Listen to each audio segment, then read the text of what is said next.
Just doing a quick presentation on the best-selling pallet wrapping machine that we do, which is the EXP 108. Now, it's actually quite an old machine. I think it's probably about 14 years old now. So when you look at it, yeah, you can sort of compare it to some of the modern machines. It probably looks a little bit old-fashioned. And we do have more modern machines, ones that have touchscreen controls and things like that, which just allow you to do a little bit more in terms of the wrapping programming. But the reason why this is still our best-selling machine is because over those 14 years, it sort of evolves sort of slightly with minor changes to some of the components. And it's ended up being probably the most reliable machine that we have. I mean, I'm not going to say it's never going to break, that would be unrealistic, but they just seem to go on and on and on. In terms of the way that it wraps the pallet, it'll do everything that you need it to do for the vast majority of pallets out there in the market today. And in terms of the control panel, it's extremely user-friendly. Some general specs on it, we always bring it in with the 2.5 metre high wrapping height. A lot of the standard machines are sort of 2.2, and that's because a lot of the trucks out there will take a 2.2 pallet.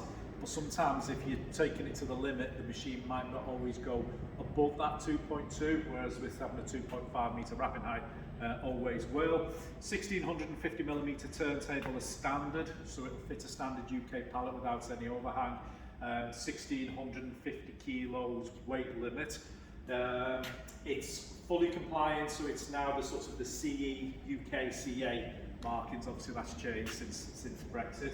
Power per stretch set to do either 200% or 250% stretch ratio, which again is by far the most common two choices. So we'll have a quick look at the control panel first, and I'll just show you the things that it does before we wrap a pallet. We've got 3 wrapping programs, A, B and C.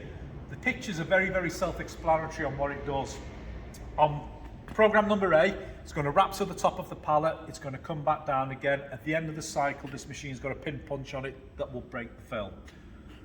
Program B, very popular with customers where they're bringing in sort of container loads of, say, boxed goods, that kind of thing.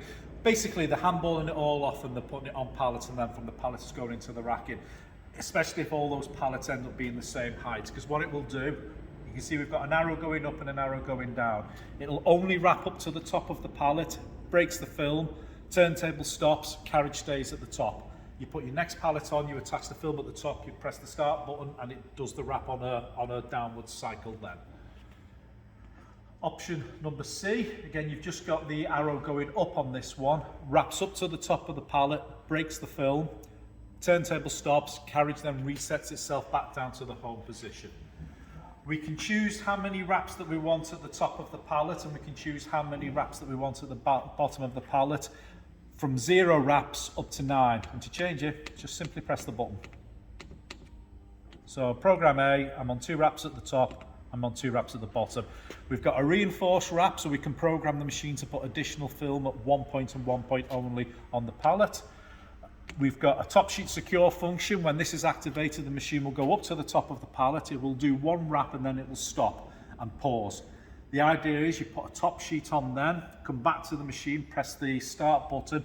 It will then go back up to the top of the pallet, fully wrap around the top sheet, and then continue its cycle down to the bottom. So the end result is you get stretch film, a layer of a top sheet, and then stretch film again, making it more watertight than just putting the top sheet on and then simply wrapping.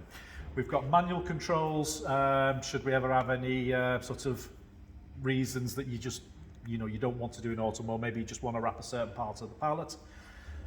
These are the speed controls of the motors. So that you can see it's pulling the film out, that's your tension control. That's the speed that the carriage goes up and down. The slower the film carriage moves up the pallet, the more overlap we get with each layer of film. Whereas if we run it fast, we sort of get a big gap in between. Bottom one is the turntable speed. At full speed, it's 12 revolutions per minute, and it's got a slow start on it, so your pallet doesn't collapse everywhere. So with the choices of the number of wraps at the top and bottom of the pallet, with the speed that the carriage goes up and down, we really can put as much or as little film on the pallet as we want. I've got it set up already, so we'll just do a quick wrap of the pallet.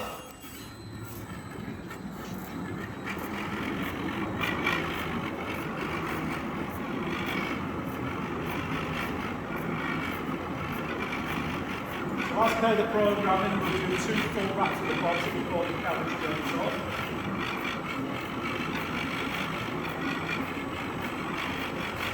And we can alter these speeds during the wrap cycle as well, so we know if we want to change the speed of the carriage.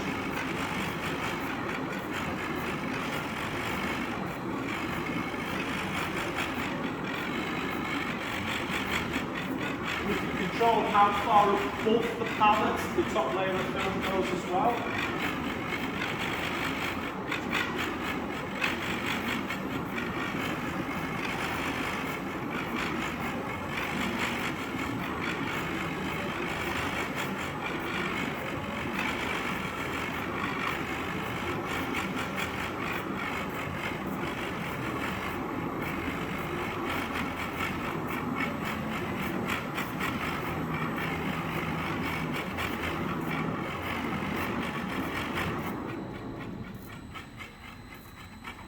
Solid mode activates a pin punch to break the film, and you just then need to secure the film to the pallet by hand.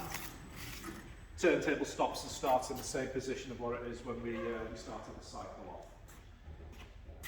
4 emergency stops, 1 on the control panel, 1 should you unlock the door and open it, 1 when you open the door to the film carriage because it's a power pre-stretch, because so the rollers are activating. And also you've got 1 on the foot plate, so as the carriage is coming down, if anything's underneath it, foot plate gets pushed up and kills the power. It's also got an auto stop cycle on it for when if the film breaks during a wrap cycle.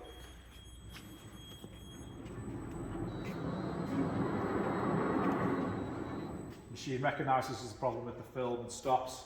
We get the ER1 code.